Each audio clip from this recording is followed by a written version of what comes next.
Star Wars Outlaws. 8 out of 10 by Dexterdo, 7 out of 10 by IGN, 7 out of 10 by The Gamer, 7.3 out of 10 by PC Gamer. Kotaku saying, Ubisoft's open world adventure set in that galaxy far, far away is something fans have always wanted.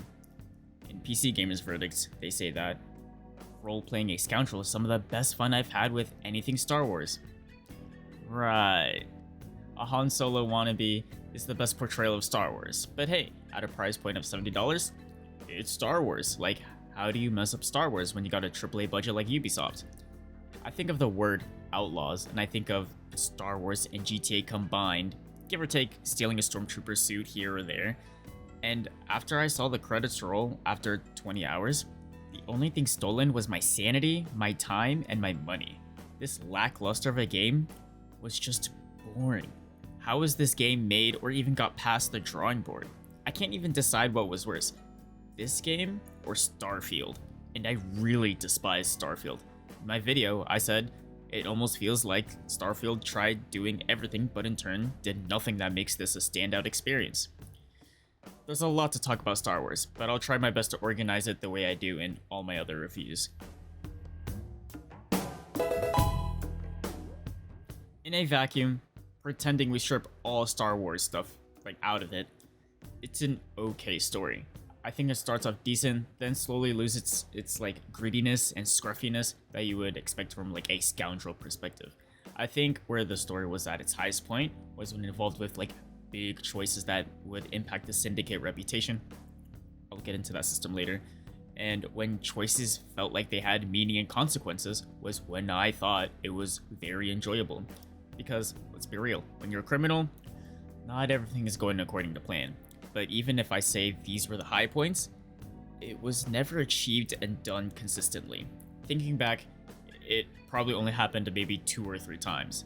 And especially with how the game kinda emphasized the need for good reputation with the factions, or just the reputation system itself, you would think that they would heavily impact the ending of the story. Nope, there's only one ending, and you only get one meaningless, unique voice line to award you for all the deeds and hustle that you have done for Jabba or whoever. That's kind of a bummer. Especially when the story structure of Star Wars Outlaws is similar to Mass Effect 2. The intro, something goes wrong, you kinda die, you gotta recruit, build up a team, and essentially do the intro all over again. Mass Effect 2 did this very, very well. I understand I'm comparing apples and oranges, but it worked because it felt unique. There were consequences, there was something at stake.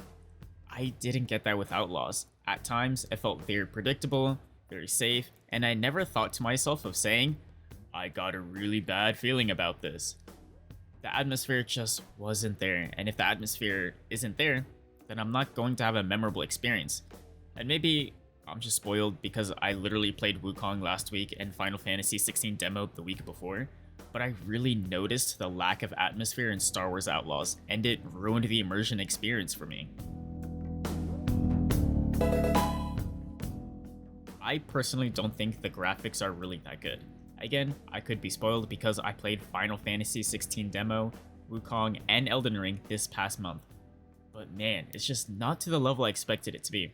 I understand that Outlaws, as a game overall, is like a traditional RPG, and traditional RPGs aren't on the high end of graphic fidelity or art direction, but I still expected something better. There aren't that many screenshot moments in Outlaws 2. I mentioned this in my Wukong review, but both Wukong and Elden Ring had many times where I just stopped and just stared at the environment and took a screenshot. It wasn't forced, it just naturally happened. I didn't really get any of that. Not even when I stood on Tatooine and stared at the iconic 2 moons. It just didn't look that grand. And especially when I compare the graphics with Star Wars Battlefront 2, you would think Star Wars Battlefront is the more modern game. And that game came out 7 years ago. I feel like especially when you're charging $70 and claiming that you're a quadruple A company or whatever, that the graphics for your newest game should be on par or even better than something that was made 7 years ago. I will give credit to Outlaws, the interior cities looked decent as they were well populated with random NPCs. It's just more of the exterior and just the overall sense of being this one little guy in a huge galaxy was just not there.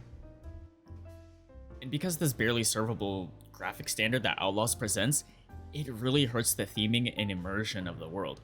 I've said it before, and I'll say it again after this, but it just doesn't feel like Star Wars. What defines Star Wars? In my opinion, it's lightsabers and the Force. And maybe I'm missing like a random side quest or whatever, but I did not see a single reference or mention or sight of Jedis, lightsabers, or even the iconic "May the Force be with you."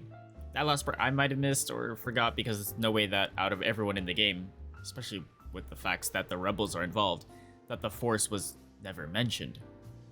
But just me even questioning it makes me believe that because there's not that much Star Wars references or concepts built into the main experience of the game, it really hurts the theming and in turn, the immersion. They're better off just dropping the Star Wars part in the name of this title, to be honest.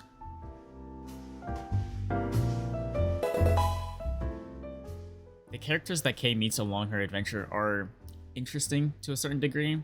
They're not as complex as something that you would typically see in a traditional RPG.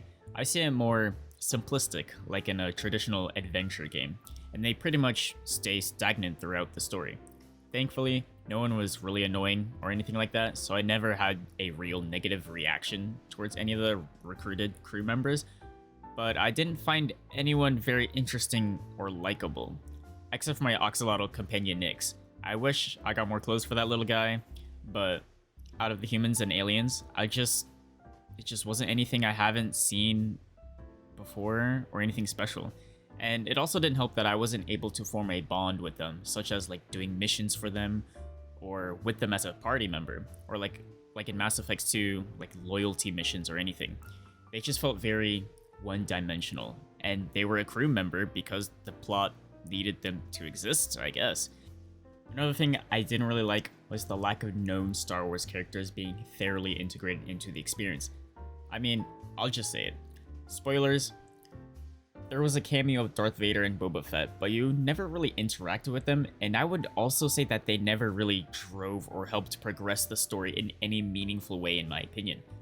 Then there's Lando, who I think is technically optional because he's part of like this persona social link that I'll get into later, and most of the people are optional, I believe, and I think Lando is one of them. Like, Lando is a known character, but I would consider him like a tier 2 Star Wars character. Doesn't really have a pivotal moment in the story in this game when I would probably consider him an actual outlaw. It just really hurts the theming of the Star Wars world. I'm tired of saying this, but these actual Star Wars characters really don't do anything, and they're just there, which kind of hurts the legitimacy of the Star Wars inclusion of this game, which and then ruins the immersion. Taking Star Wars Jedi Survivors as an example, side note, even though Fallen Order was the better game, I still thought overall Survivors was a good game and a decent sequel. That game felt immersive, and not just because you can swing a lightsaber around, but there was even a big sequence in which you had to fight Darth Vader, and that fight was epic. I'm not expecting Kay to go toe-to-toe with Darth Vader and Outlaws, but having these big Star Wars characters appear on screen and actually do something big is really hype, and it helps with theming, and it makes the player immersed. The worlds, I mean, I think it's just a hit or miss whether you like the movie associated with them. I could see someone like Tatooine, but hate Kijimi, or some newer blood, hate Tatooine, but love Kijimi. I think visually, the planets and areas looked okay.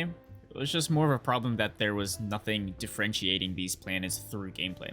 Maybe on Kijimi, because it's so cold, your blaster doesn't overheat as fast. Or maybe on Tatooine, there's some crazy dust cloud that obscures visions or whatever. Like visually, each planet is unique, but each planet doesn't feel special. Does that make sense? I hope that makes sense.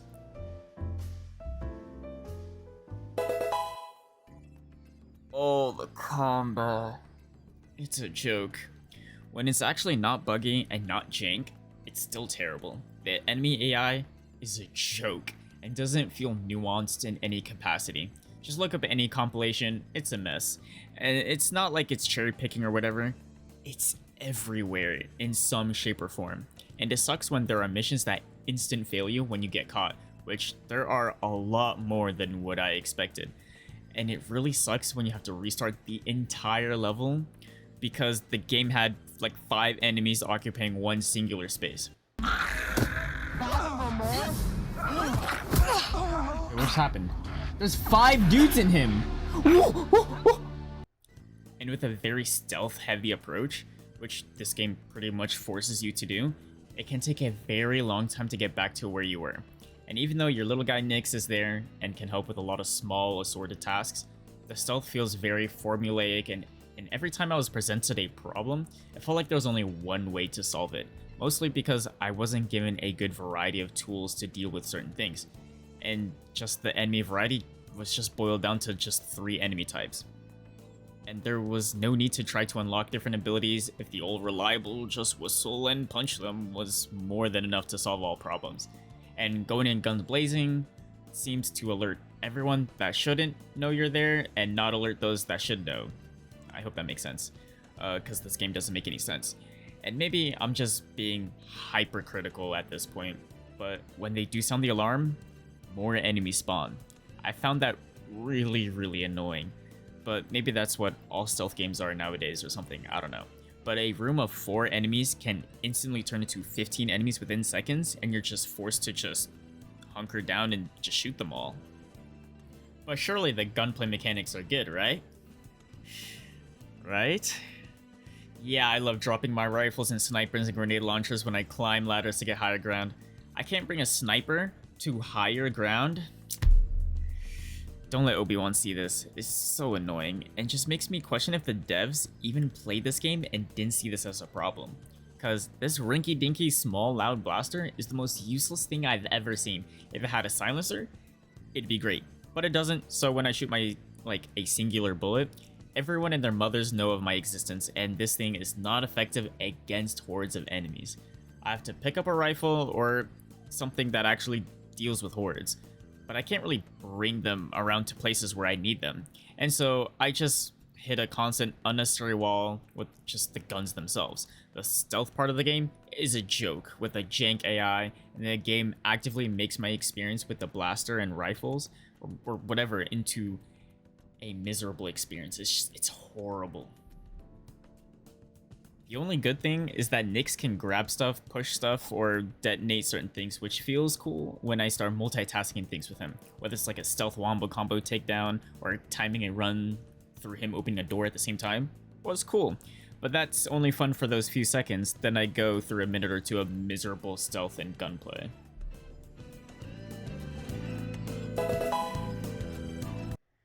I think the Syndicate reputation is a cool concept.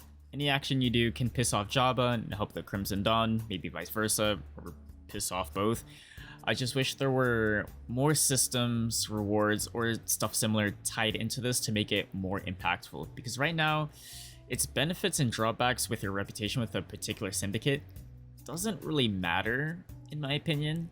The benefits are cheaper prices with merchants affiliated with that syndicate, or being able to roam through some of their territory without any problems.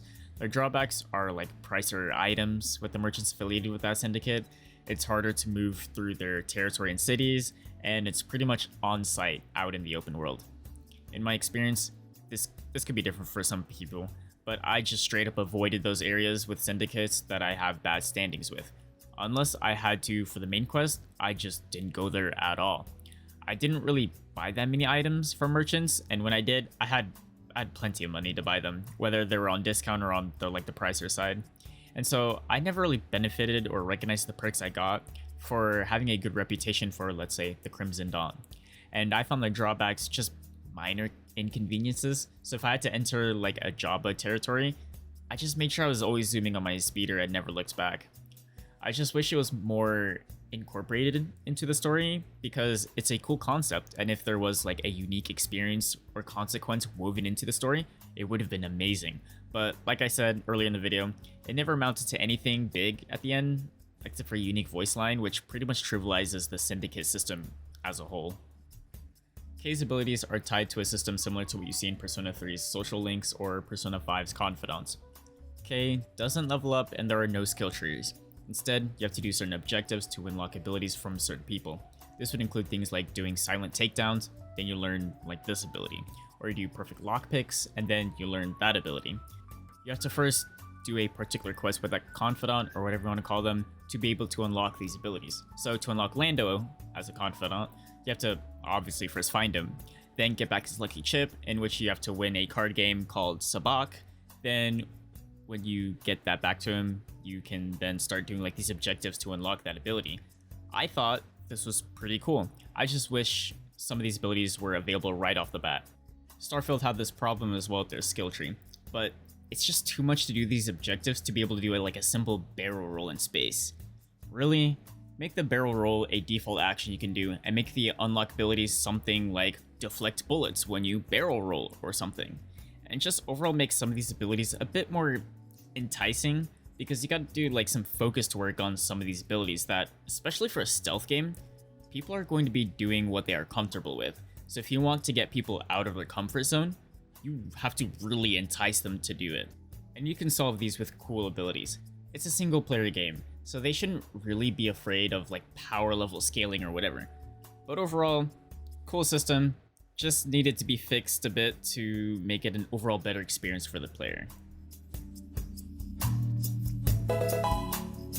Star Wars Outlaws feels very generic and is very predictable. It felt like the game was just going through the motions of normal bland experience.